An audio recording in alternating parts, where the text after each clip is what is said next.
Today, we're diving into one of the most powerful and, let's be honest, one of the most mind-bending statements ever written by the Apostle Paul. It's just a single sentence, but it completely flips our modern ideas about life, death, and success right on their head. And here it is, Philippians 1, verse 21. For to me, to live is Christ, and to die is gain. Now the first part, okay, if you're a person of faith, that probably makes some sense. But that second part, to die is gain? Wow. Now that is a radical claim. Kind of stops you in your tracks, right? So, that's the big puzzle we're going to unpack together. I mean, in a world that tells us to hang on to life at all costs, where death is pretty much seen as the ultimate loss, how could anyone, especially Paul, see it as a gain? Okay, so here's our game plan. First, we're going to look at why this verse is so surprising. Then, we absolutely have to get a grip on that first half. What does to live is Christ actually mean? Once we've got that down, we can tackle the really tough part, how to die is gain. And then we'll wrap up by looking at the very real dilemma this whole idea created for Paul himself. So let's just start with the verse itself. For Paul, this isn't just some catchy phrase. You got to remember, he's writing this from a prison cell, literally facing the possibility of being executed. So this isn't some abstract theory for him. It's a deeply personal conviction that goes against everything we naturally think about life and death.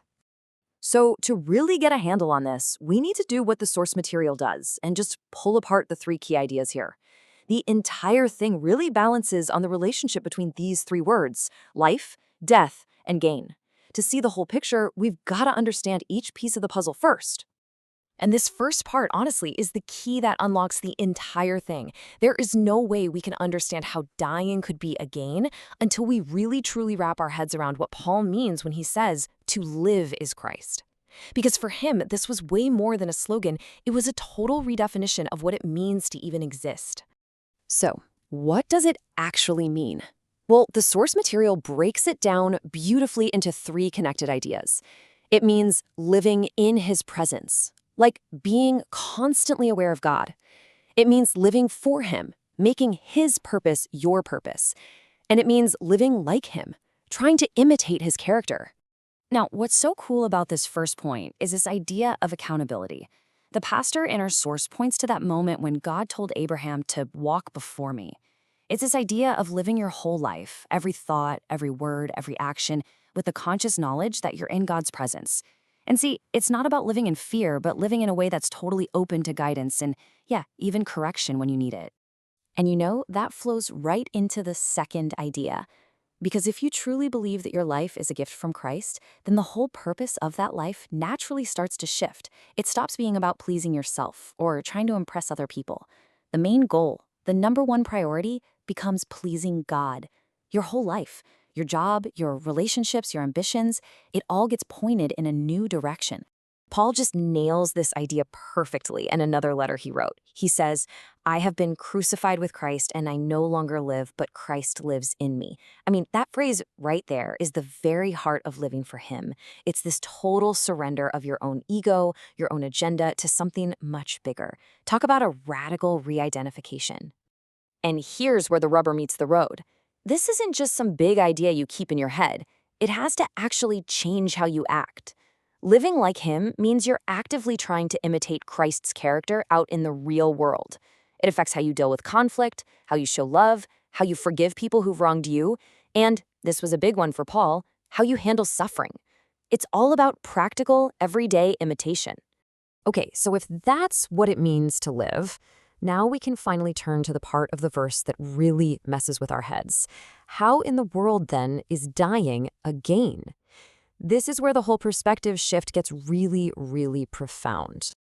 The pastor in our source points out something absolutely crucial here. There are basically two kinds of gain you can chase in life. There's worldly gain, you know, the house, the promotion, the stuff we all tend to strive for. But Paul, he's operating with a totally different kind of currency, spiritual gain. And for him, that means things like a crown of glory, inheriting God's kingdom, and the biggest prize of all, finally actually being with Christ. There's this incredible analogy used in the source to explain this, and it comes from Jesus himself. He said that a seed of wheat has to fall to the ground and die. It has to be buried before it can ever produce fruit. It literally has to stop being what it was so it can become something so much more. The gain, the harvest, It only comes after the death of that one little seed. And this is the absolute heart of it. From this point of view, death isn't the end, it's the finish line. It's that moment when the race is finally over and they hand out the prize. All those rewards that Paul's so focused on, the glory, the inheritance, being with God, you get all of that after this life is done. And that's why it's a gain. So now you can see how this creates a very real, very human dilemma for Paul. I mean, if living is all about Christ, but dying is your own personal gain, which one do you pick? He was genuinely torn between two incredibly good options. And this slide just lays out his internal conflict perfectly. You've got option one, to die. That was his personal win. He even says it's far better because, well, it meant being with Christ. But then there's option two, to live. And that was all about the gain of other people, the church he was building. He knew that him sticking around was more necessary for them to grow. So what does he do? He chooses to live. In this just incredible act of selflessness, he puts his own deepest personal desire for that ultimate reward on the back burner, all so he can serve the people he was called to lead. I mean, that's the ultimate example of a Christ-centered life, right? Putting the needs of others ahead of your own deepest longing. So when you put it all back together, the verse isn't really a paradox anymore, is it? It's actually a complete philosophy of purpose. To live is your opportunity to serve. To die is to get the reward for that service. Both are good, but they have different functions. One is for everyone else, and the other one, that one's for you. And so all of this leaves us with a really powerful question to think about.